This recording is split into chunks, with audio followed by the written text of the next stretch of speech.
Well, Andrew, I cannot wait to show the listeners our very own Star Wars month opening text scroll. Satsu, you do realize this is a audio-only podcast? Welcome to Star Wars Month. Hello everybody and welcome to the second episode of Star Wars Month. My name's Satsunami and joining me today is none other than my very own only hope for this episode is the one and only Andrew. Andrew, welcome back. I've got a bad feeling about this. How are you doing today? Except for that line, of course.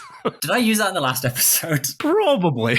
Oh dear, okay, whatever. Yeah, I'm doing well, thank you. It's been a fun couple of months where we've been working on watching all these movies and getting ready for Star Wars Month. Hopefully people are enjoying their May and enjoying what we're listening to. Yeah, I wish I could say it's been a pleasure. And I think for maybe 80% of these films so far, it's been a pleasure. But there have been some right stinkers, I have to say. Not so much for this set of films that we're going to be talking about today, because I feel as if I started this episode to say, oh, these are some bad films, Andrew, I feel as if genuinely we would attract the attention of, well, the corner of the fan base that actually own pitchforks and torches. So we're not going to start off the episode like that. But of course, today we are kicking it old school and we are going back to 1977, where we're going to be talking about none other than the original trilogy of Star Wars. So you heard it here first, folks. We're going to be talking about A New Hope. We're going to be talking about The Empire Strikes Back. And last but not least, we're going to be talking about Return of the Jedi, which I have some thoughts. We'll get on to that. But before we kick it off and start talking about these very iconic films, I've got to ask you first, Andrew, what was your exposure to these films when you were growing up? Because last week we did talk a little bit about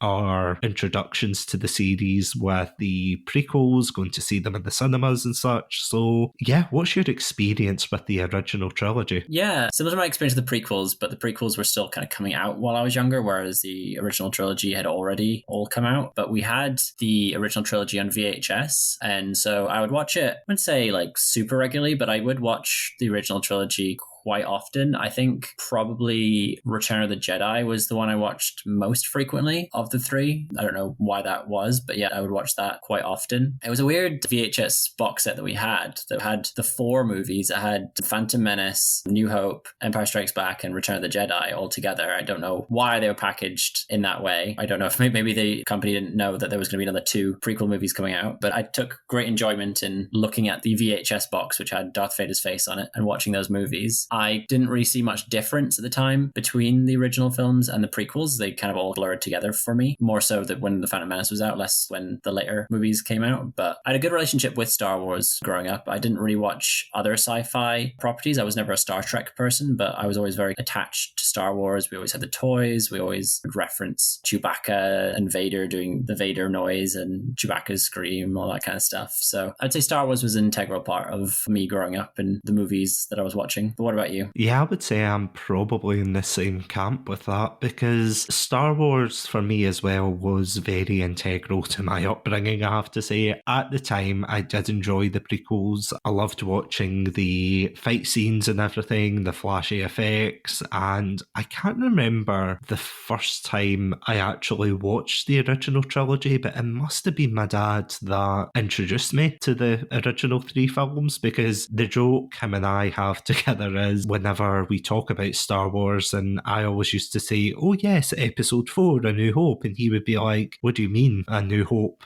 Because he's old enough that he would have seen it in the cinemas. He was like, well, it was known as Star Wars when it came out, and of course, something that you and I actually found out before we started recording tonight was the fact that it wasn't until 1981 that they actually renamed this film from just Star Wars to A New Hope. So it came through from watching the prequels, getting into Phantom Menace, and then getting shown all the old ones, like, as we said, A New Hope, Empire Strikes Back, Return of the Jedi, and I was really into it. But I have to say, see, doing the Benjamin Button approach of watching the prequels first with the flashy graphics, and then going back to the originals, even with the remasters, you can definitely tell there's a stark difference in quality. And, like, no wonder wonder, because there's nearly 20 years almost between when the original trilogy started versus when the prequels came out. So it is almost like night and day in some respects, but it is interesting as well to see how this film came about, because this is something that we will probably dive into much more later on, but it's the fact that I think Star Wars probably at the time started as just another generic sci-fi film. It wasn't really so much that it was going to be, I mean, I think obviously they hoped it was going to be the next thing, but when I was doing my research, I found out that, of course, George Lucas, and all the Star Wars fans out there will know this off by heart, but George Lucas originally wanted to adapt the miniseries Flash Gordon, but of course he couldn't get the rights, so he did a Futurama and they said, screw you guys, I'm gonna make my own series with robots and samurais with laser swords. But this film was quite interesting because, do you know much about, I mean, obviously from a history perspective you'll know, but do you know how negative the landscape was at the time this film came out? Because I was quite surprised. It's not something I really thought of, because I didn't want to start off the episode by saying, hey Andrew, do you want to talk about the Vietnam War? I was going to say, we're kind of getting into the Cold War in this discussion, aren't we? There was certainly a lot of fear at the time with nuclear warfare, the Cold War, and the war in Vietnam had just concluded, I believe, when A New Hope came out. And the civil rights movement was kind of ongoing as well, I believe, at the time. There was still a lot going on, particularly in America, around the period that this film came out, that had people very tense. Because there were a handful of sci-fi films that had come out at the time, but I don't think they were as popular, or obviously from retrospect we know that now, but things like Planet of the Apes and 2001 Space Odyssey, things like that although they were getting fairly decent incomes and everything, it wasn't the same as what Star Wars would reach. And I feel as if this kind of links to something that we've talked about before, and I can't believe I'm making this comparison, but in terms of the way we used to look at superhero films or video game films, because sci-fi wasn't really as well respected in that regard. It was all Flash Gordon, robots and laser swords and things, there wasn't really a identity to glue it together. And it's safe to say that up until Lucas came along, there wasn't really a strong identity around sci-fi, was there? I mean, there were obviously iconic franchises like Star Trek and things like that, but in terms of the big blockbusters in cinema, there wasn't really the one key example, was there? No, yeah, you mentioned Flash Gordon, which of course was a big inspiration behind it, and that was probably the main science fiction property that people would know of. Apart from my Star Trek knowledge is very poor. I don't know when Star Trek the original series came out, but I imagine it was probably around a similar time to this, in the 1960s, 66, so 10 years prior. The motion picture, though, didn't come out until 79 after these films, and you didn't get Wrath of Khan until even after Return of the Jedi finished. That's actually really surprising. Yeah, it took 13 years for the first movie and 15 years for the first good movie. Well, you're not wrong. That is a discussion for another day. I've not even seen them. I'm just parroting what I've heard. I mean, as someone who has seen them, Wrath of Khan is good. The first one is okay, but again, I'd have to rewatch it thoroughly so that all the William Shatner fans don't come to my house and break my windows again, but that's another story.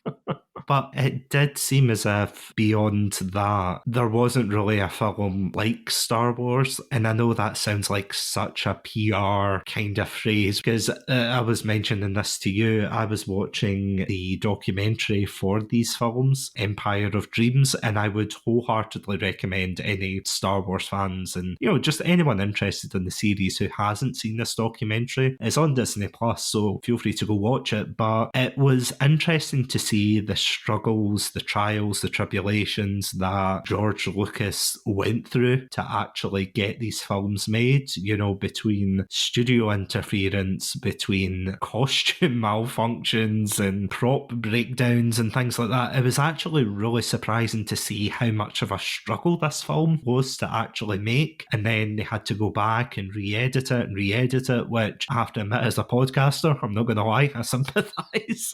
Funny enough, coming from that, that same documentary I'd mentioned before there about Planet of the Apes and 2001 Space Odyssey, the fact that they only earned about $16 and $24 million respectively, apparently, which that's what a lot of the people who were getting interviewed on the documentary were saying. Things like, even though these are considered some of the top tier sci-fi films, very iconic films, they weren't earning as much money at the time. Like, don't get me wrong, $16 and $24 million, that's still a lot of money, but in terms of a financial success for these types of films, it didn't reach the same heights as Star Wars, and I can't remember off the top of my head how much the original had earned, but it was certainly a heck of a lot more than that. But it is definitely a documentary I would recommend people to check out. Yeah, it is interesting to see that despite all of these setbacks and things like that, that George Lucas decided, yeah, you know what, I'm going to still make this film, because apparently it was meant to be the one film, wasn't it? And then, of course, they had to split it up because it was way too long, and I don't think the world was ready for a 4-hour George Lucas Snyder cut kind of thing.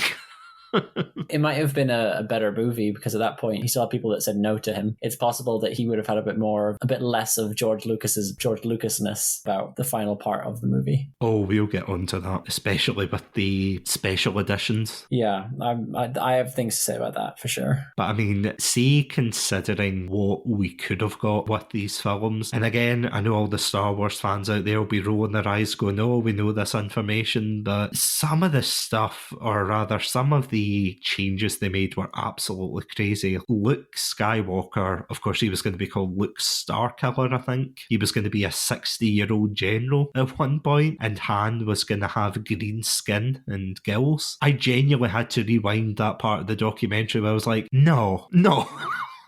He wasn't going to be a fish man, surely, but apparently he was. And thank Christ they never went along with that, because I genuinely think that would have killed the whole film. As you said, thank God that we got the film that we did. But see, on that note, will we jump into hyperspace and just see what makes this trilogy so good, as well as maybe some of its flaws? Don't tell me the flaws. And on that note, we'll be right back after these messages. Welcome to Chatsunami, a variety podcast that discusses topics from gaming and films to anime and general interests. Previously on Chatsunami, we've analysed what makes a good horror game, conducted a retrospective on Pierce Brosnan's run as James Bond, and listened to us take deep dives into both the Sonic and Halo franchises. Also, if you're an anime fan, then don't forget to check us out on our sub-series, Chatsunami, where we dive into the world of anime. So far, we've reviewed things like Death Note, Princess Mononoke, and the hit Beyblade series. If that sounds like your cup of tea, then you can check us out on Spotify, iTunes, and all good podcast apps. As always, stay safe, Stay awesome, and most importantly, stay hydrated. Grab your popcorn and prepare to watch some movies with us. We're Seismic Cinema. I'm Colin. I've probably not seen it. Paul's watched it in the wrong order. And I'm James, and I've probably written an essay on it. And that's Seismic Cinema. We believe in the power of escapism. So let's talk about why this series is just so darn iconic, because we might as well get out with the positives first of all. So I'm going to turn it on you, Andrew.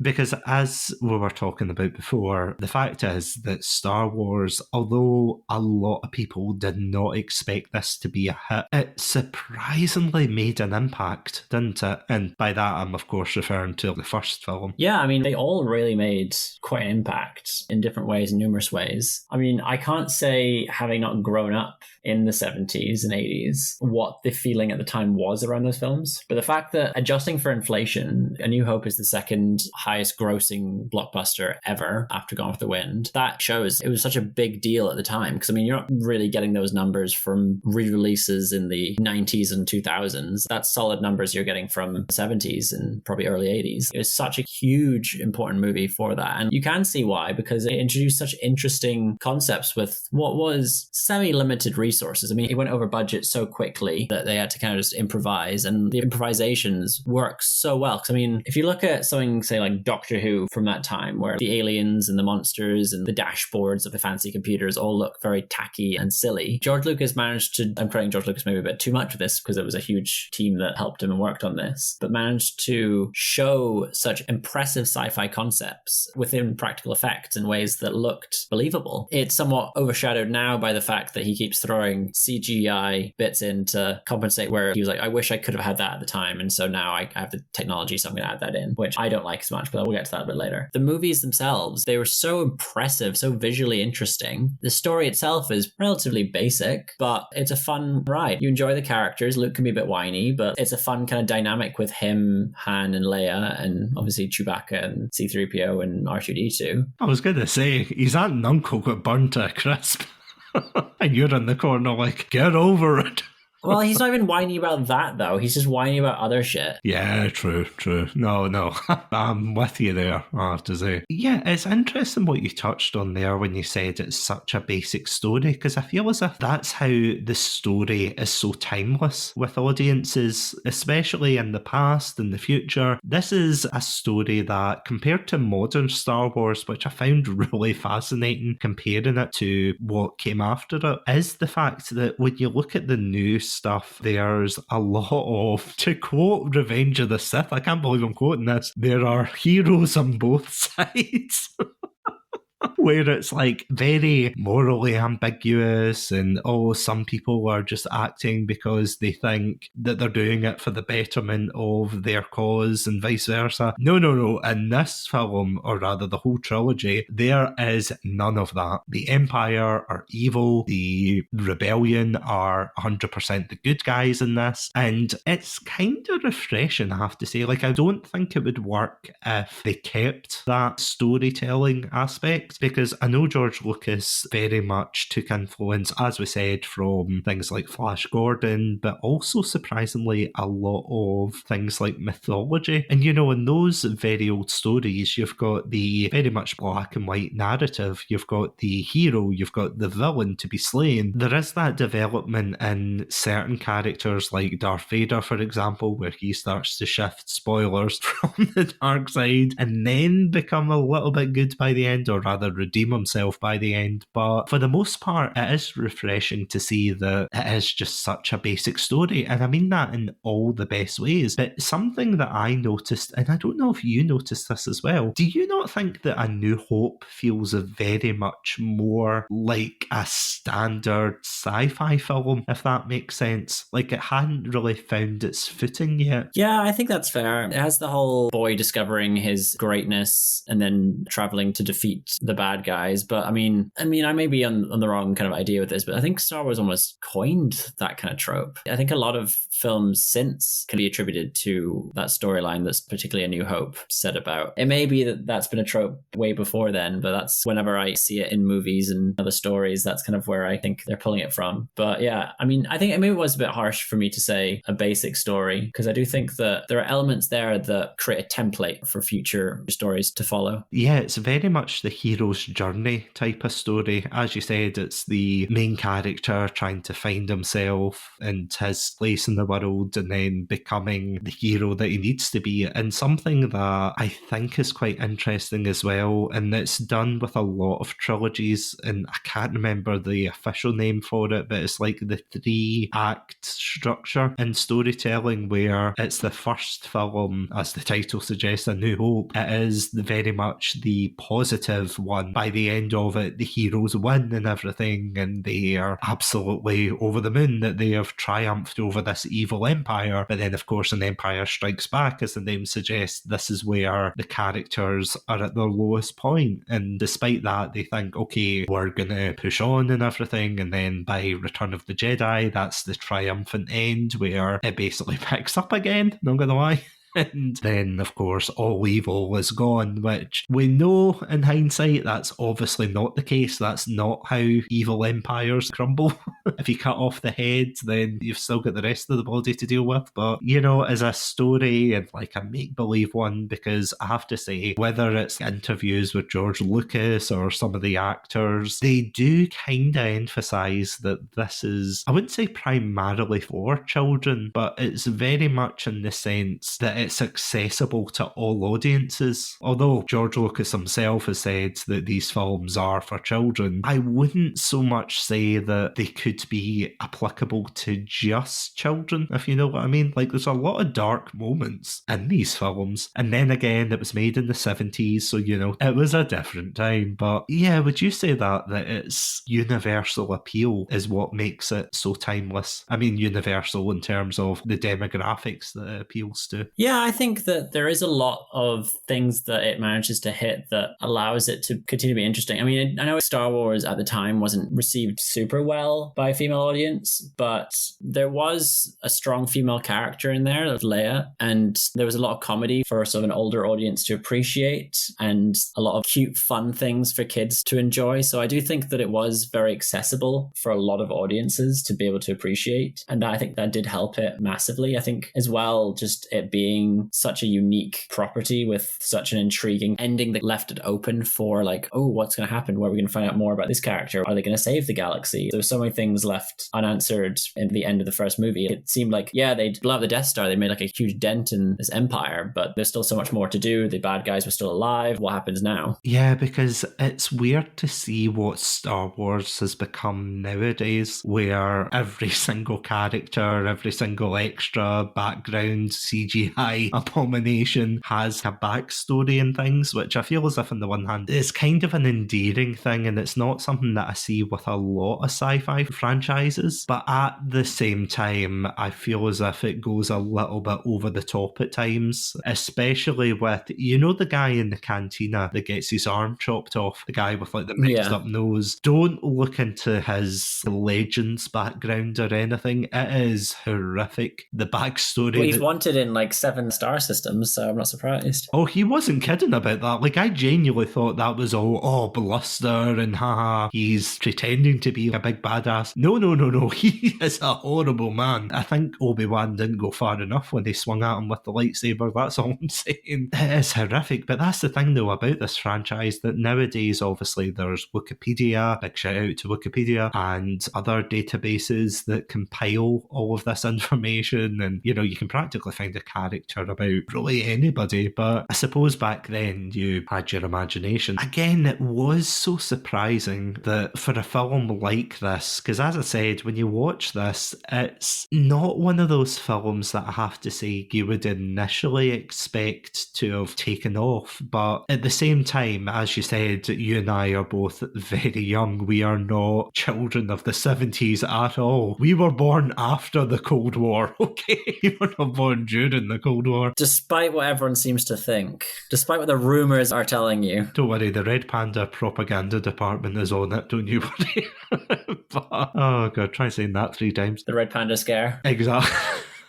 I have to say, the guy who does all my artwork for the podcast, he's not going to like all these ideas I'm throwing out. Can you incorporate communism in some way? More communism. Give him a mustache, let's see. But the fact was, though, that as I was saying there, A New Hope was so optimistic in its storytelling. And I have to say, kind of jumping a bit ahead, because next week, of course, we will be talking about the very contentious sequel trilogy and how there was a lot of nihilism, there was a lot of negativity through that. But when you compare it to what the original trilogy brought to the table, I mean, it was so popular that, and again, this is a tale as old as time in terms of misunderstanding how popular something's going to be. But have you heard about the toy situation for Star Wars when it came out? In what context? The money side of it, you mean? Or no, more they were so taken off guard with how popular this was going to be that they didn't make any toys for the film. So what they did instead was they gave these kids cardboard boards, and they're like, you hold on to that and then you can redeem it next year for a toy. So all these kids were getting just cardboard sheets saying, oh, you'll get a toy soon of Han Solo or Luke and things like that. And yeah, they weren't going to get it. Wee Jimmy of the 70s had to play with his cardboard until he got Han Solo and Chewbacca. The interesting thing about the toys, though, as well, is the image rights. So when the movie was was in production, a lot of the actors were sort of said, they were told like, hey, we don't have a huge budget for this. Would you like to be paid a small fee as part of this, or a relatively small fee as part of this? And then you'd also get the merchandising money from toy sales and other Star Wars related bits. And some of the actors said no. Alec Guinness, for one, was like, no, this film sounds like nonsense. I'm just doing this for a paycheck. It's not going to do very well. And so just accepted the paycheck. But some of them said, yeah, don't pay me that much now. I'll take toy sales. And one of them in particular was Anthony Daniels, who plays C-3PO. And he continually makes so much money to this day on like residuals from toy sales. See, I have heard about the C-3PO thing, but I didn't realise it was about the toys. That is actually incredible. And to be honest, smart thinking from him. That is 4D chess right there, or whatever that chess is that they play in Star Wars. Imagine a series being that popular though. Star Wars wasn't even like a household name at the time, and yet somehow it went from just being, oh, it's the new blockbuster coming out, to something that is just so ingrained into pop culture that other franchises parody them, they take homage from it. You know, you've got the obvious ones like Spaceballs and even Family Guy of all things. They did the whole trilogy as a parody, which I have to say is surprisingly not too bad. As we said, the story is timeless, the effects are the practical effects are timeless. Will we just pull the blaster out and say Greedo did nothing wrong and talk about the special editions? Because I feel as if we've been teetering on the edge here. Yeah, we have been sort of touching on them already in our discussion, but yeah, it's unfortunate because you kind of understand that George Lucas had this vision that he wanted in the 1970s to be able to show that they didn't have the technology for or the budget for at the time. And so he now says like, hey, I have $12 quadrillion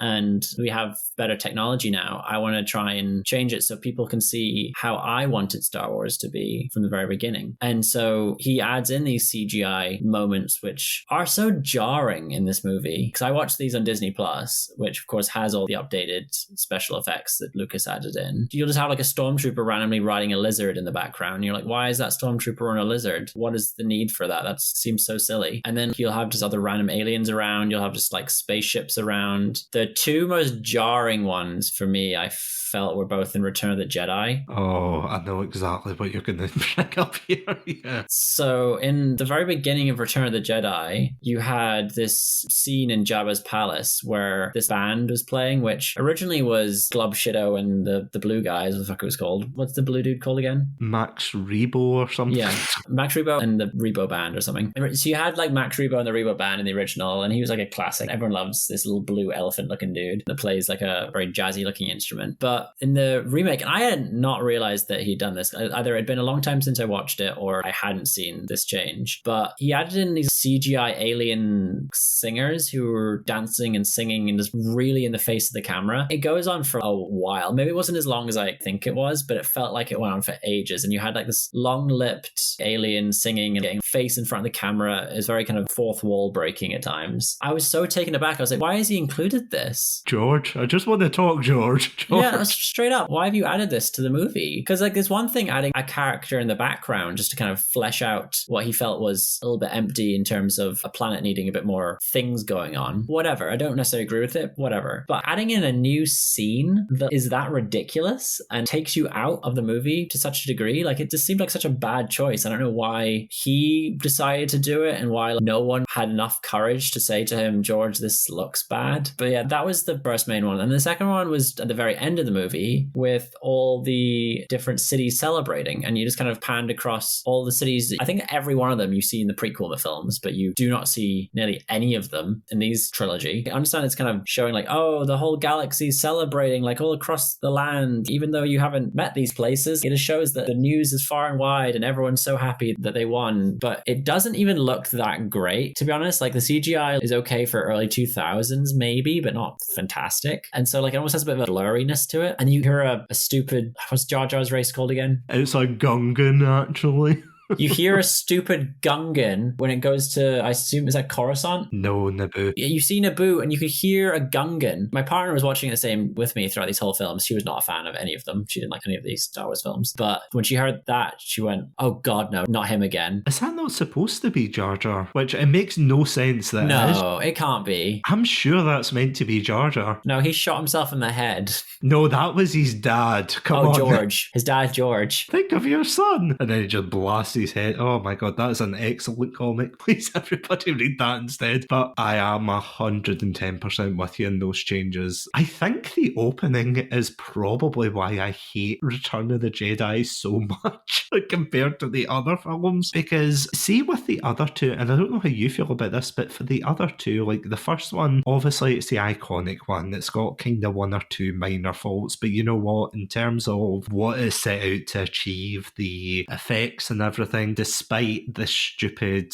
edits for the Han Solo versus Greedo fight where they digitally altered his head a centimetre to the side or something like that, you have Greedo yelling McClunky. I had someone on Twitter today, because I put this out on Twitter, and I said, see if Han Solo hadn't shot first, and the reason this was edited was because George Lucas didn't want to portray Han Solo as like this really ruthless, cold-hearted killer. But I was like, you know, if he didn't shoot Greedo first, then we wouldn't have Star Wars. You wouldn't have the destruction of the Death Star. You wouldn't have The Empire Strikes Back. To which, of course, someone replied and said he's like the Franz Ferdinand of Star Wars. And I was like, you know, not wrong.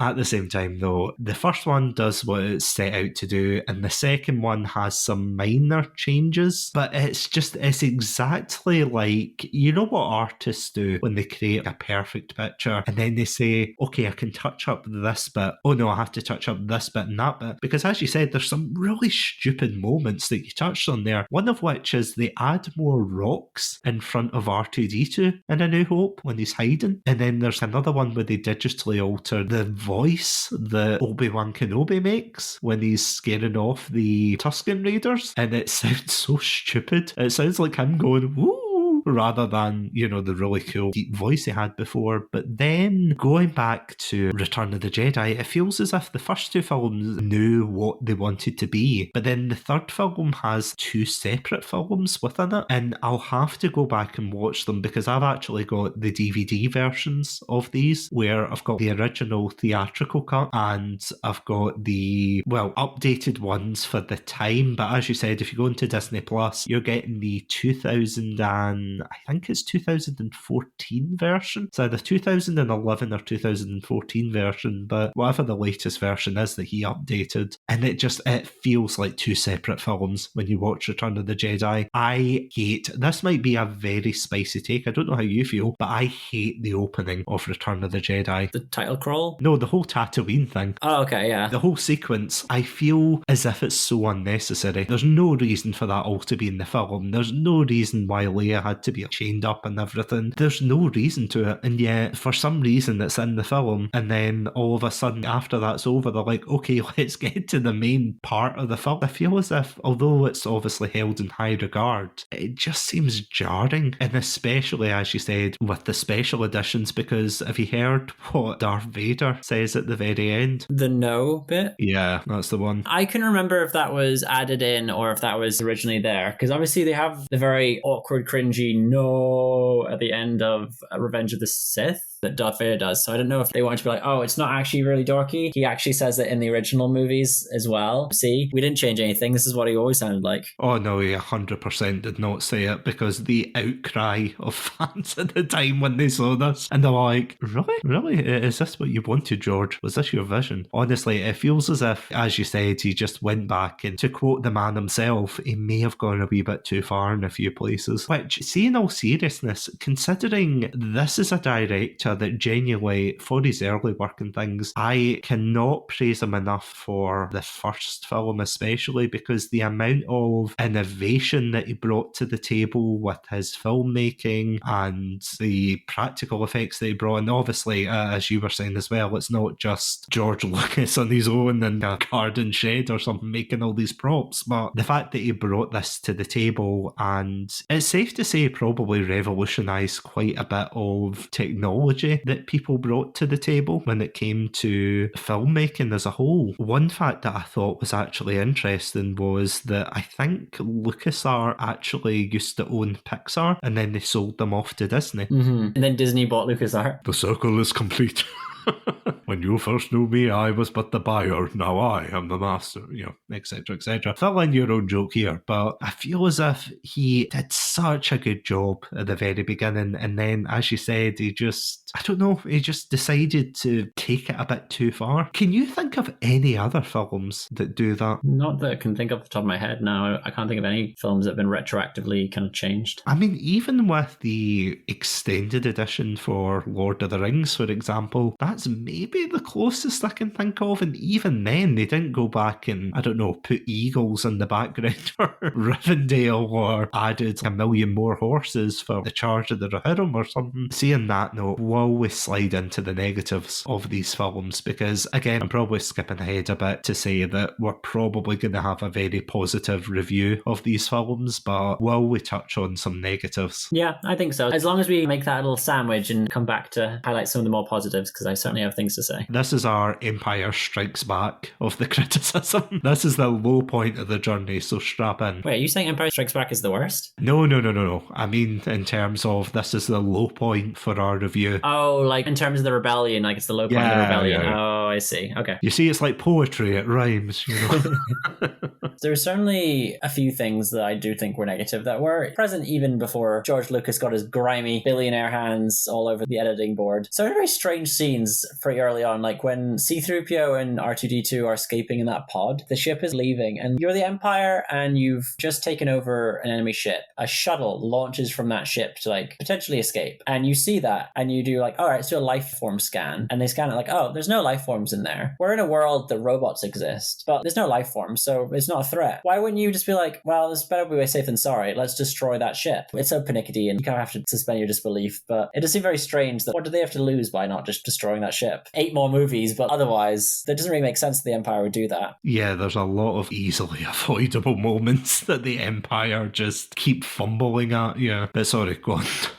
There's a very strange scene as well in A New Hope with Vader interrogating Leia. I don't know if you picked up on this, but it's such a weirdly edited shot of Vader like going in, threatening Leia, and a needle being like, oh, we're going to jab you with this needle, Leia. And then Vader leaves the room and the door closes and you kind of see Leia's like horrified face as the door closes. And this scene is only maybe like 30 seconds long. And then it cuts to the rest of the story. And I was like, that's such a weird scene. Why was that even necessary? You spent unnecessary money filming this odd little scene. I don't know, did you kind of pick up on that? Yeah, I think that is probably due to the way that the film is edited. It seemed as if the first cut of this film was very much not really received well, so there was a lot of cutting and splicing together and things. There's a whole deleted scene actually where for some reason Luke has friends on Tatooine, and I can't remember, I could be wrong here, but I'm convinced it's the same guy that he meets, just before they do the death. Dak? Well, no, I don't think it's Dak. It might be Biggs, maybe, because Dak's in Empire Strikes Back, I'm sure. See, not the one that says, I could take on the whole Empire. It's like, hey, this everyone. Guy's got it, guys. He's got this, guys. Oh, I love those parodies. But he's about to attack the Death Star, and he's like, oh, Biggs, my long-lost friend and everything. And I'm like, who the hell is this guy? He's not been in the film at all. He's not been mentioned. And then he's acting all pally-pally with this random guy. And I think that's because they probably cut and rearranged a lot of the film at the time. But even still, yeah, no, I totally know what you mean. It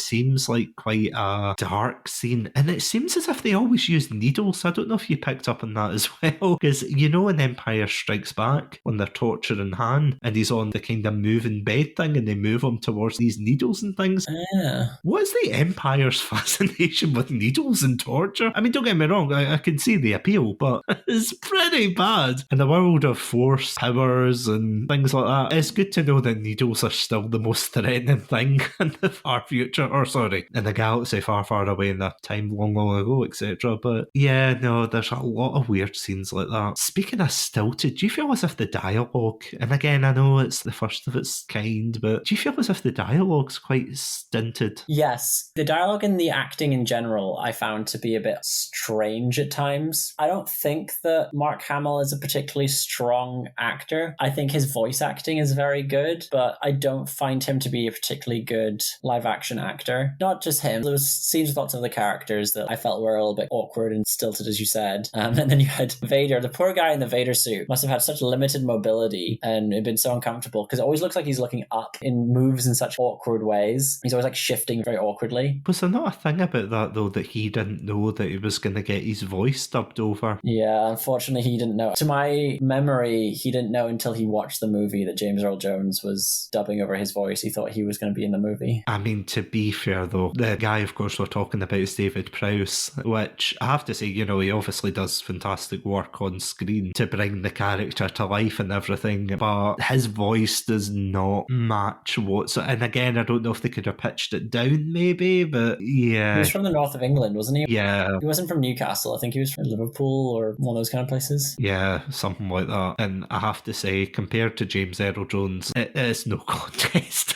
to be honest. You can see why they went for James Earl Jones's voice and David Prowse's physical stature, as it were. It's a good thing they didn't switch them around. I know I too have seen that joke as well. It's a strange one because I know a lot of them were trying to be professional. Alec Guinness, of course, famously did not enjoy these films, and it's quite interesting to see that universally all of the actors all agree that the script wasn't that great in terms of the dialogue. Because, you know, you've got Mark Hamill saying it, you've got Alec Guinness saying it, you've got Harrison Ford, even Carrie Fisher saying nobody speaks like this. It is very stilted, it's not the best delivery, and I can understand in a way why that would be the case, because to be honest, at the time, as we said, sci-fi films probably weren't as prominent, so if you were trying to deliver a line, you probably think... I mean, I don't think they did it half-heartedly by any means, but at the same time, I don't think that it would have been easy to make these particular lines stand out. I mean, there's some really weird lines that you can tell, you know, when sci-fi writers and story creators, when they write a story but their time period seeps into their own story. Something that I messaged you when I was watching the film was, see, when they escape the Death Star, there's 2 instances where Han Solo calls Leia sister, and it's obviously a 70s thing, and he's like, oh, we're not getting tracked, sister, not this ship, sister. I'm like, stop saying sister. It's weird. Which is ironic, because of the 2 men on that ship, he's the only one who she's not the sister of. Yeah, I know, ironically. Yeah, that's another weird thing that I think everybody's criticised to death, but the whole she kisses her brother, just, yeah, I don't get that. Luke's so chuffed when once he's been kissed as well, like he puts his arm behind his back, he's like, yeah, just kissed her. Yeah, exactly. That's what makes it so uncomfortable, because people are like, oh no, it wasn't meant like that. And then Return of the Jedi, Leia's like, I've always known. Really? Then why did you do that then?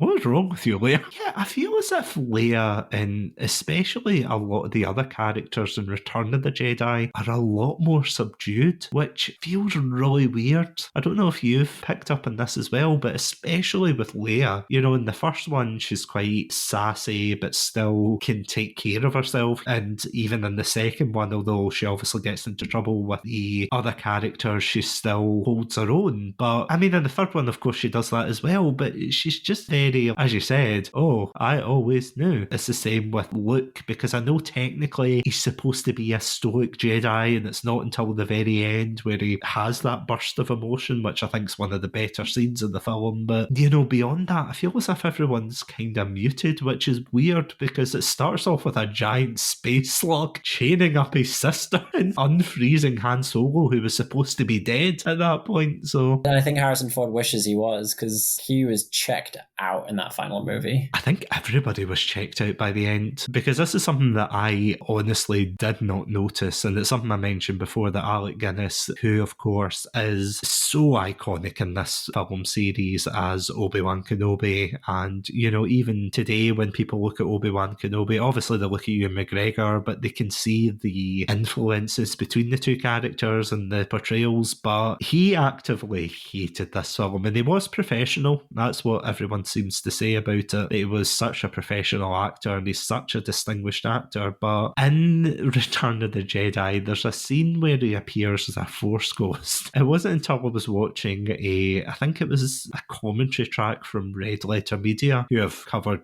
the films extensively, but they were saying, why does Obi-Wan Kenobi need a seat if he's a Force ghost? I had to pause the video because I was laughing so hard because I had never noticed that before. And I know obviously there are scenes where the ghosts interact with things in the physical realm and such, but it is such a funny thought that Alec Guinness was just like, you know what, George, I'm not standing up for this film. I'm just gonna sit down as a ghost. No, see, it's a bit like Yoda, because like Yoda sits down sometimes when he's a Force ghost. It's Alec Guinness is actually a Muppet.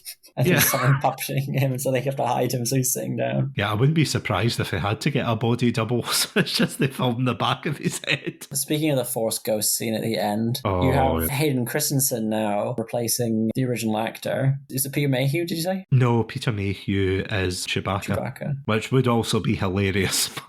Who's live action Darth Vader? It certainly wasn't David Prowse.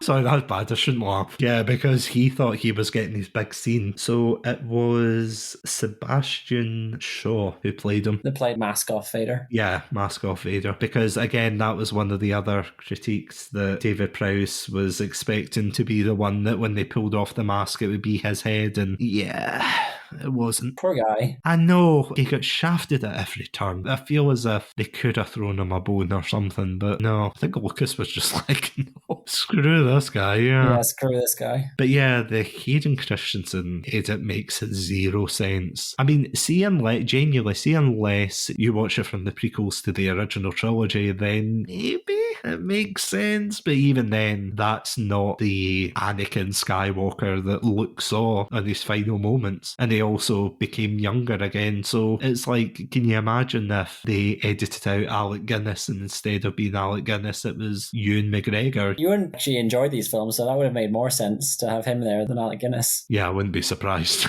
They just altered him back in, but yeah, it seems like a very, very weird choice. And again, there's just a lot of weird choices. There's a lot of weird dialogue things as well. Like going back to that, do you remember what and this sounds like such a nerdy thing to be like, do you remember what this guy said? But do you remember what the Imperial officer says? See, at the very, or not the very beginning, but when the Empire arrives at Hoth and they're trying to evacuate and they've got the ion cannons ready to fire, and the Imperial officer says to the other one, oh, there's a rebel transport coming towards us, and the guy's like, good, our first catch of the day. And then there's like this awkward silence. There was another one like that. There was another in Empire Strikes Back. One of the Empire generals goes, bounty hunters, we don't need their scum. And then there's like an awkward pause and one person goes, yes sir. But he's like, doesn't sound like he really gives a shit. Yeah, I noticed that as well, and I don't even get why he says it right beside them. It's very rude. I get the Empire are the villains, but yeah, and like there's a good chance one of these guys is just going to kill you now. Yeah, I mean, the big green guy, is that Bosk or Bask? Or I think it is Bosk, yeah. The big green lizard Trandoshan, yeah, he's just like, he doesn't even say anything, he just goes, why would you mess with this guy? Why would you mess with any of them? Oh, just such a weird scene. There's just so many weird moments that they bring into it. Han is smiling all the time in Return of the Jedi. He just got this weird smirk on his face, just like when he's blind, when he's not blind, just raiding the base on, what's the Ewok planet called again? What, Endor? Yeah, he's on Endor and he's got this weird smile on his face. I was kind of wondering, why is he like that? Why has he got this strange look on his face? He didn't do that with the rest of them. Yeah, he's always smirking. He feels like a different character, which I find really bizarre. Maybe the carbonite changes you. Maybe, I mean, he was blind in half of it. Oh no, sorry, he wasn't. They took that out. At the very beginning, he got his sight back. No, he was blind for a bit, because he kept talking about how things were blurry. Because there is that funny scene where he's shooting into the Sarlacc pit, and Lando's like, if you got your sight back, he's like, don't worry, I think I'm okay. It's like, aim up.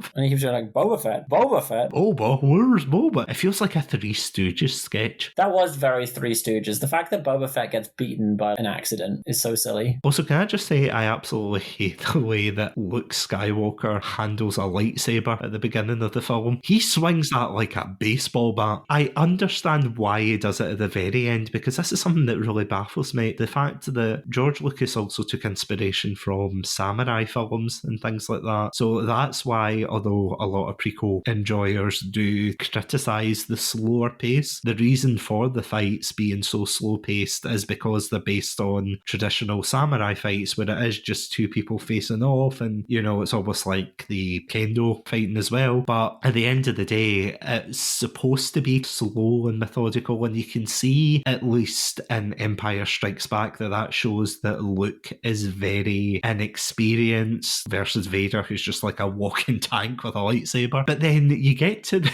beginning of it, which again, well, I won't go in depth about how stupid a plan it is to not have your weapon on you at the very beginning, but yeah, the fact that he gets his lightsaber and the first thing he does is he starts wailing on everybody around him, swinging it like a baseball bat, and you're like, look, you do know this is a sacred weapon. It's like if a samurai got his katana for the first time and then he started flailing it around going, I'm a samurai. There would be questions. There would be slight questions. Kurosawa's work would have been very different if that's they acted. Oh, no wonder. I know. I've actually remembered what I was going to bring up, and it's something I brought up at the very beginning of this episode, that being the cheery subject of Vietnam, the Vietnam War. Do you know about the correlation between Return of the Jedi and the Vietnam War? I know that George Lucas was kind of basing both the rebellion and the Ewok fighting off of the Viet Cong. Yeah, the fact that the Ewoks, as you said, are supposed to represent the Viet Cong and the Empire are supposed to be America, which I have to admit, I saw a really funny post of someone arguing like that wasn't the case, even though George Lucas has come out in interviews and said that specifically. And what I was laughing at was the guy was like, oh, that makes no sense that the Ewoks are Viet Cong. That would mean the Empire or America. And the other people are like, you've got the wrong working, but you've got the right answer. Kind of thing. I don't know how I feel in terms of, see if you do it in the broad sense of evil empire versus the little man and things, I can see what he was trying to get at, but I wouldn't say I hate the Ewoks, but I find it really, really bizarre that a bunch of forest teddy bears were the downfall of the empire. What are your thoughts on the Ewok question, Andrew? I like the Ewoks. I think they're very cute. I think they're fun, and their murder tactics are wonderful. Good job, little guys. Little plucky teddy bears, like Care Bears with spears. It was super messed up in the end when you see them playing bongos with the Stormtrooper helmets. Fortunately, it's just, to my understanding, it's just the helmets, not like decapitated heads. Well, we don't know that. But we don't know that. I mean, it's the same with Boba Fett. Remember when he picks up his dad's helmet? There's no head that falls out of that. Yeah, I do wonder, did it fall out already? What's going on there? What did the Ewok do with the heads? That's what we're asking. Yeah, what happened to the bodies just in general? What were the Ewoks going to do with Han and Chewbacca and Luke and whatnot before they saw C-3PO? Well, actually, and this is me putting on my nerd glasses here, but did you know there's actually 3 comics that explore what-if scenarios for the trilogy? Oh? Yeah, it's really interesting, and I can't remember who published it, but if anybody out there knows, please feel free to leave a comment and let us know, because it is great. But it's like basically alternatives for A New Hope, for Empire, and for Return. And I think for New Hope, it's what happened if Luke missed the shot on the Death Star and it kind of goes a wee bit crazy. For Empire, it's what happens if Luke died at the very beginning, so Leia becomes the Jedi figure in the story. What, like the Yeti killed him? Well, no, he just freezes to death outside. Mm. Han doesn't get to him in time. And then the third one is, I can't remember what caused the catalyst, but I think it was that when they gave over C-3PO to Jabba, he ends up getting blown up there. So he's not with them on Endor when they meet the Ewoks. So basically, when the Ewoks pop up, they attack both the Rebellion and the Empire. It's really weird because in that version, Darth Vader lives, but he gets a white suit and he joins the Rebellion. And Sidious escapes like some kind of General Grievous knockoff. He's like, curse these kids. It's a really interesting yet very strange what-if scenario, but I just wanted to point that out when you were saying what happens if C-3PO wasn't there. It actually is explored in the comics. Fair enough. Learn a new Star Wars thing every day. I wish I saved that for the trivia episode, but you know what? Every day's a learning day. But no, I know what you mean. The Ewoks have a somewhat strange murder tendency. Something that I also mentioned early on, just before we go back to the positives and to wrap up this episode. But do you know who was supposed to direct Return of the Jedi? No, I feel like you should have saved this for the trivia, because I have no idea. Turns out it was David Lynch. Didn't he just did Dune, or had he done Dune at that point? No, that was 1984, so that was a year after, which is really bizarre that he went for a project like Dune, but not Return of the Jedi. Oh, so did he decline Return of the Jedi? He got asked and he got taken out to lunch by Lucas and everything, but he said something along the lines of, oh, it made my head spin and everything, and he just didn't like the script at all, which I thought... Oh, but Dune 1984 was A-OK, was it, Lynch? He's a strange guy. An absolute artist, but, you know, you can take that as a positive and a negative at the same time. Yeah, I don't quite get his thinking behind that, but yeah, turns out we could have got David Lynch directing Return of the Jedi, and that would have been a significantly different film, no doubt. Yeah, that would have been very strange. Would have been amazing, but would have been horrifying at the same time. But before we wrap up, will we go into the positives? Yeah, I certainly have some fun things to say, things that I thought were very fun about these movies. We talked about the After Effects that were added in. I did find it a bit hard sometimes to know what was After Effects and what was sort of then effects, but I did think that generally the effects for the time are very impressive. I did very much enjoy some of the back and forth between the characters, even early on, like Luke and C-3PO and R2-D2, when Luke's like repairing them. I thought that there was a very fun kind of chemistry going on, all the back and forth between them. I thought that was quite fun. Grand Moff Tarkin is such an interesting character. I do kind of wish we'd gotten more time with, because the actor is brilliant. He, I think, is probably the best actor in all three films, possibly the entire franchise. I don't know what your thoughts are on Tarkin's actor. Oh yeah, Peter Cushing, he is brilliant. He is fantastic as an actor. And I know that's like saying water is wet, but just between his line delivery, and I'm actually surprised that Lucas got so many high-profile actors for the time. Peter Cushing, Alec Guinness, because, I mean, Alec Guinness has done a lot. I think one of his famous ones before this was Bridge Over the River Kwai, and I mean, he's done so many other iconic ones, but these Shakespearean actors as such, or rather very traditional actors, yeah, Peter Cushing is absolutely fantastic, and I feel as if he has such an authority with the way he acts, even with the script and everything. You can take him seriously. You know, that way with some of the others, they'll say something like, oh, it's the Flimflorb, oh, it's coming right at us. But you know, if it was Tarkin saying that, he says, the Flimflorb, can't even say it properly, the Flimflorb will not compromise the station. You know, you would take it seriously if he was saying it, because he just has such a presence on screen. But no, I'm totally with you there. I do think he was fantastic. Peter Cushing, fantastic. The character himself is so interesting because he clearly has control over Vader. He's the only one that you can tell has authority over Vader, apart from maybe the Emperor, but who you've not really met at that point. And so this guy who's choking out someone else in the room with magic energy, all of a sudden is told, like, stop it. And he does. He wields such great authority and influence over the Empire, over Vader, such an intriguing character. And so it's such a shame that we don't get to see more of him later, because I believe, does he die in the Death Star explosion? Yeah, because his hubris finally catches up to him. It's the guy who comes up to him and he's like, Grand Moff Tarkin, maybe we should get to your shuttle. And he's like, what in a moment of triumph? And it's like, yeah, you should probably get to that shuttle. And yeah, as you said, he dies horribly on the Death Star. So Tarkin is definitely a huge highlight for me, A New Hope, and I think that he stands out as one of my favorite characters in the franchise. Jumping over to Empire Strikes Back, I love the Hoth scenes. I think that they're so interesting. I love the snow planet. The Yeti attack is a little bit silly. My partner described it as peak when we saw it, but the stuff with the Tauntauns and Han having to cut one open to put Luke in it was very interesting. The attack on Hoth with the AT-ATs, or Imperial Walkers, or however you want to call them. Did you grow up with them as AT-ATs or ATs, or did you call them Imperial Walkers? I called them AT-ATs, I think. think, yeah. When my brother grew up, he referred to them as the Imperial Walkers. I don't know at what point that changed. Space camels, yeah. Yeah, they are space camels, you're right. But the sort of rogue squadron taking them down with the cables is such an iconic scene. And I don't know if you ever played. Did you ever play Star Wars Rogue Squadron on the GameCube? Oh, yeah. Or... Yeah, I still get flashbacks every so often. I wake up at 3 a.m. in a cold sweat going, oh no, I crashed into the leg. Yeah. Three times. Go around 3 times.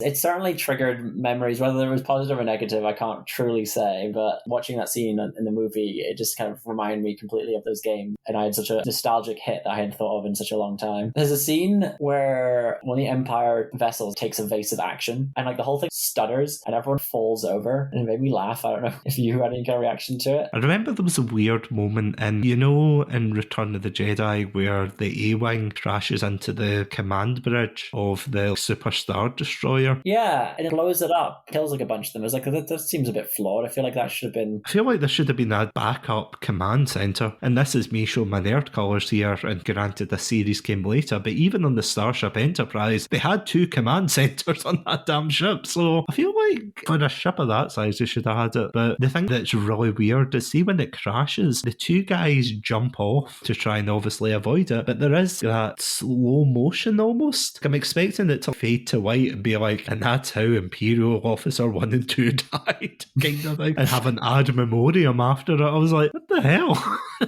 And then just so finally on my side is Yoda. He's such a fun character. Unfortunately, knowing that it's Frank Oz, I can't not hear both Miss Piggy and Fozzie the Bear in his voice. But Yoda is so much fun. He's such a chaotic little guy. I love Muppety chaotic Yoda. Some of his lines are so much fun. Like, do or not, there is no try is fantastic. I love that. And just like this strange hermit that holds this sort of great power and you sort of underestimate him is so cool. Just touching on what you were saying, especially for Empire Strikes Back, is that I feel as if it is just so iconic in the way that it's shot and the way that the set pieces are introduced, because one of my favourite locations of all time is Cloud City. I don't know why, but maybe it's because I played the Battlefront games quite a bit when I was younger, but I always found the whole city above the clouds and everything was just such a cool concept. I, like yourself, I loved Hoth. That's the thing though with this film especially, and no surprise it is my favourite of the 3, but it's just split up into 3 very iconic locations. You've got the Battle of Hoth, you've got the Dagobah scenes where Luke has to find himself, and then of course you've got Cloud City, or Bespin if you want to get technical, by the end of it, and it's just so cool to see. And I have to admit, the first film kinda has a similar thing. You've got Tatooine before Tatooine became a bit boring and hackneyed, but let's look into that in this episode. You have the Death Star, of course, and then you've got the amazing battle at the end. It is probably one of my favourite space battles in film, I would say. The whole trench run and the Death Star. Porkins as well. Pour one out for Porkins. I could hold it. But absolutely fantastic, and it's just so iconic. And even though I'm not a big fan of Return of the Jedi, as I said, I do admit that at least the locations are iconic. The fact that you've got Tatooine again with the very seedy underbelly that you wouldn't really see as much of in the first one, except for the cantina, of course. But you've got the Hutt Cartel, then you've got the slight detour to Dagobah, but then, of course, you go to Endor, or again, being specific, the Forest Moon of Endor. And there's one fan writing down notes here for everything we're saying, being like, keep going. But I do think it is iconic. And again, it goes without saying, repeating what you brought up in the last episode, that the music is iconic. You've got the themes that are just absolutely fantastic. You've got the original theme song, you've got the, I can't remember what it's called. It's like the Force theme, I think they call it, or the Twin Suns theme, whatever plays when Luke looks out to the suns and everything. One thing I do want to point out as well that I actually really appreciate in this film as well is just how, I suppose emotional might be a bit of a stretch to say, but just how much of an emotional core it can have at moments. Going back to Return of the Jedi, there's that very famous scene where Vader's fighting against Luke, and at the very end Luke just absolutely loses it and starts wailing on him and, just slamming his lightsaber into him and getting really aggressive. of and then realising the errors of his ways. It's something that I feel as if wasn't really explored as much in the later films that came out. There's a lot of anger and shouting and things, but there wasn't so much that time to slow down with the characters and have those character progressions and character development. So as clunky as the dialogue is at times, as clunky as some of the weird scenes they put in were, at least at the same time there was a vision there. That's all I'll say. Maybe they kind of lost their way for the third one, but at least for the first two, definitely I feel as if there was an absolute vision of what they wanted to accomplish. And although things changed along the way, I think it's just amazing what George Lucas achieved. And granted, you know, we can meme on him, we can make fun of what he put into the films at a later date, but we can't deny that he made such an impact in the science fiction scene. No, I think you're completely right. I think, and as you said, regardless of the kind of impression of him now and the sort of edits he's made to these films and the subsequent films that he made that did not live up to the expectations and the standard that was previously set, he still created 3 very important movies in cinema that, whatever you think of Return of the Jedi, it's still a very iconic film. It has a lot of very important moments in both science fiction and in cinema in general, and what he has inspired has gone beyond the films that he made. Obviously, I don't think that they really expected it to get as popular as it has now, but the fact is that Star Wars now has been so ingrained into pop culture, it's been so ingrained into whenever we're thinking about films and people will say, oh, is it just like Star Wars? Because, I mean, I'm sitting in the Chatsunami studios to not break the immersion, and right behind me I have got a massive Lego model of the Imperial Star Destroyer, as well as a couple other models for like Baby Yoda and other characters. I'm even looking at a Lego Yoda in the corner, just a regular Yoda in the corner. And the fact is that it's amazing how even nowadays, whether we'll get into the very infamous sequel trilogy next week, but whether you love Star Wars or hate it, you cannot deny how influential these films have been. And it is absolutely amazing. And even when I went to Twitter and I reached out to a lot of people to say, what did you think of the original trilogy and things? And I have to say, I got a lot of jokey responses from the PodPack group saying, but very mixed, you know, they were all right, haha. But there was one response that really stood out, and it's from a podcast called Realm News. And when I was asking them, what do you think of the original trilogy? They said that they believe the original Star Wars trilogy was my first trilogy I've ever seen in my life. My dad introduced me to Star Wars when I was very young, and this has shaped me personally. Hands down, I will forever find the original 3 movies of Star Wars to be the very best, bar none. And that is actually something quite interesting as well, that Star Wars is a cross-generational franchise. Years in the future, we'll be introducing our kids, no doubt, to Star Wars and the wide and wonderful world that they're going to experience and everything. And the fact that people who saw this film in the 70s and the 80s, that they can share it with their children, they can share it with younger audiences. It's just absolutely fantastic. I mean, don't get me wrong, Star Wars isn't the first franchise to do something like that. Again, going back to Lord of the Rings, that's obviously been around for far longer than Star Wars, and there's a lot of other franchises that have been around longer. But at the end of the day, you cannot deny that this series has made such a significant impact, and these are the 3 films that, whether you love them or hate them, has been the backbone of science fiction and pop culture. And without it, here's a final question for you. Do you think sci-fi would be as prevalent without these films? Or rather, sorry, let me rephrase that. Do you think it would have been as prominent with mainstream audiences? No, I don't think that there would have been as much mainstream interest in science fiction had it not been for Star Wars. The Star Trek interest was still present, but even now, Star Trek is still kind of seen to be like the sci-fi nerd kind of option, whereas Star Wars feels a lot more accessible to a mainstream audience. And so I think that without Star Wars, there may have been something that filled that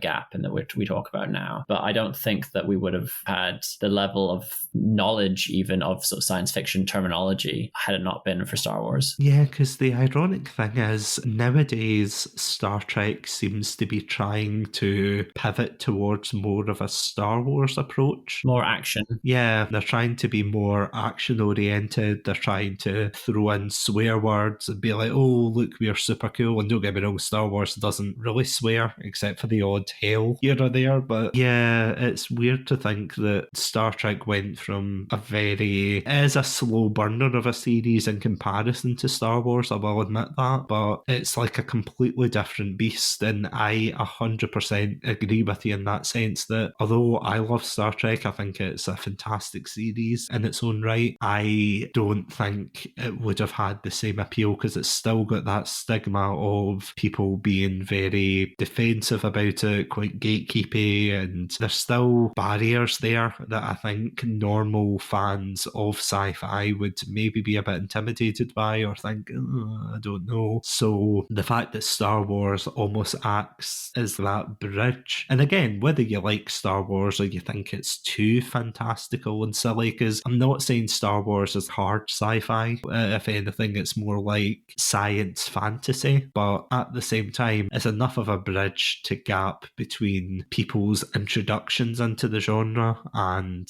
yeah, hopefully a chance for people to foster that interest. On that note, before we wrap up, is there anything else you want to bring up? No, I think that we've covered our bases, our star bases on that one. It was very interesting kind of revisiting these films again after it's been quite a while for me, and we now move on to the sequel series. So excited to revisit that and hear what you think of it. Well, I say I can't wait, but I feel as if it's the one that I'm probably more reluctant to revisit, but I feel as if it's like a necessary thing that we have to revisit it, because if we were just revisiting it in terms of what we remember from it, then we'd probably be doing a disservice both to our lovely Pandalorian listeners out there and also to the Star Wars fans listening as well. But that is of course a trilogy for another episode, and we will be back next week with our thoughts on the final trilogy that has come out, of course being the Disney sequel trilogy, so that'll be fun to explore. But once again, Andrew, thank you so much for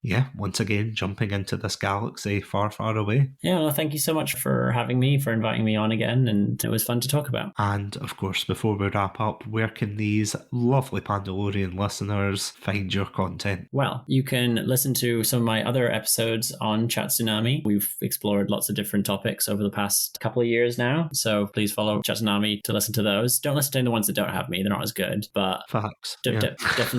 Definitely listen to the ones I did, yeah, for sure. Just kidding. All of Chatsunami's content is wonderful. I do recommend listening to some of his other episodes if you've not already. You can also find me on Twitter/X at GreenShield95, or through my other handle where I run our other podcast, Stop, Drop and Roll Initiative. That's at SDRI Pod on Twitter. And with Stop, Drop and Roll Initiative, myself, Satsunami, Martin McAllister, and Robotic Battle Toaster run a D&D role-playing podcast. So I do recommend checking that out wherever good podcasts are found. And yeah, is there anything else you want to plug? Yeah, I just want to reiterate, if you want to listen to more episodes featuring the fantastic Andrew, of course, we have done a number of episodes together, of course, including a number of themed months. That's very true, yeah. We've done Simpsons month, we've done Spider-Man month, we've done Lord of the Rings month. I was on an episode of Terminator month. And Halo month as well. I was on an episode of Halo month, that's true. And I can't wait for the many months that we've got coming up, both this year and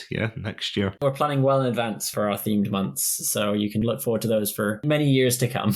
Oh, absolutely. And yeah, if you want to catch more of those episodes, you of course can catch us on our website, chatsunami.com, as well as all good podcast apps. And I also want to thank our Pandalorian patrons, Robotic Battle Toaster and Sonia. Thank you so much as always for supporting the show. And if you want to become a Pandalorian patron for as little as £1 a month, then you can indeed check out exclusive content over at patreon.com/Chatsunami. So you're getting early access content, exclusive content, bloopers, behind the scenes, my daily ramblings. For legal reasons, that last one's a joke, but you're getting a lot of exclusive content. So as I said, patreon.com/Chatsunami. Feel free to check it out. But until next time, thank you all so much for listening. Stay safe, stay awesome, and most importantly, remember that hand shot first.